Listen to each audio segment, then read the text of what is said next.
Hello students, this is Module 3, Kepler's laws. You already heard about Kepler's laws. The orbit of a planet is an ellipse with the Sun at one of the foci. A line segment joining a planet and the Sun sweeps out equal areas during equal intervals of time, and the ratio of the square of an object's orbital period to the cube of the semi-major of its orbit is the same for all objects orbiting the same primary. These are known as the three Kepler's laws. The learning objectives of this module is to understand these laws, how they connect to the emergence of modern astronomy, to understand planetary motion, the interplay between theory and observation, and the fundamental importance of observational accuracy. So the question that will guide this chapter is a question that intrigued the humanity for millennia: how to predict the position of the planets. That is what is behind Kepler's laws. Kepler's laws are a way to predict the positions of the planets. Kepler was not interested in the causes of the motion of the planet. He was interested in knowing how to predict the position of the planets and the sky. So the solution to this problem is known as Kepler's laws. Kepler published that in his books Astronomia Nova in 1609 and Harmony of the World in 1519. He used observational data from Tycho Brahe and was guided by the new heliocentric cosmology of Nicolaus Copernicus. Kepler's laws can be seen as a combination of a century of thought that completely overhauled the previous cosmological models, and is one of the most fascinating chapters in the history of astronomy. So let's understand how to extract the laws of planetary motions from the observations of the night sky. So the sun and all stars all move across the sky in a regular and predictable way.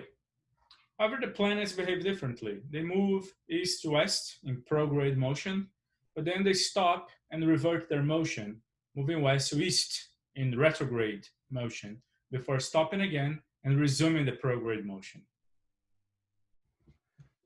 As you know, the first model evoked to explain this was the Ptolemite Model that posited that the Earth is the center, the sun goes around the Earth, and all the other planets go around the Earth.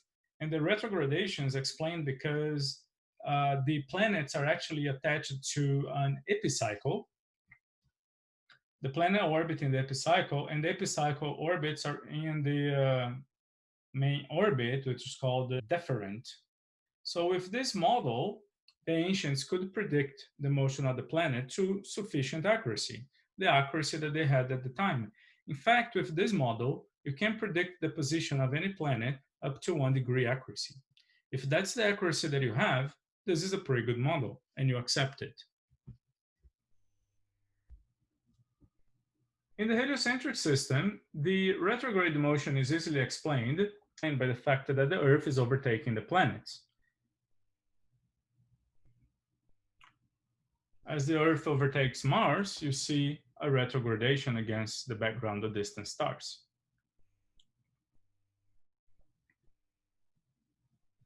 Assuming that the planets orbit the Sun, Kepler devised a way to construct the orbit.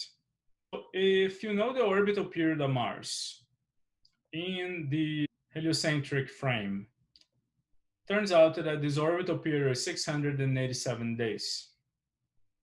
So if you do 2 observations on Mars, spaced exactly by 687 days, Mars should be at the same point in its orbit. However, the Earth will have moved. So you can triangulate and find the position of Mars in space. So you have a date 1 and a date 2, which is the date 1 spaced by 687 days. Where they cross, that's the position of Mars. So if you have several sets of observations spaced by Mars' orbital period, then the orbital path of Mars can be traced. This is a set of 10 synthetic observations of Mars, and with that you can see the best orbital path that can be traced. Obviously, it is not a circle centered on the Sun. Overplot to it is the true orbit of Mars in red. see that it's very close to the synthetic observation.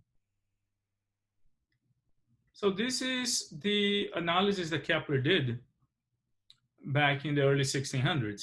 He used the observations of Mars by Tycho Brahe to derive the shape of the orbit.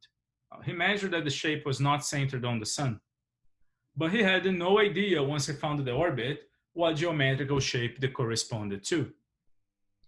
But Kepler was a geometer, and through geometry, he derived some properties that this shape had.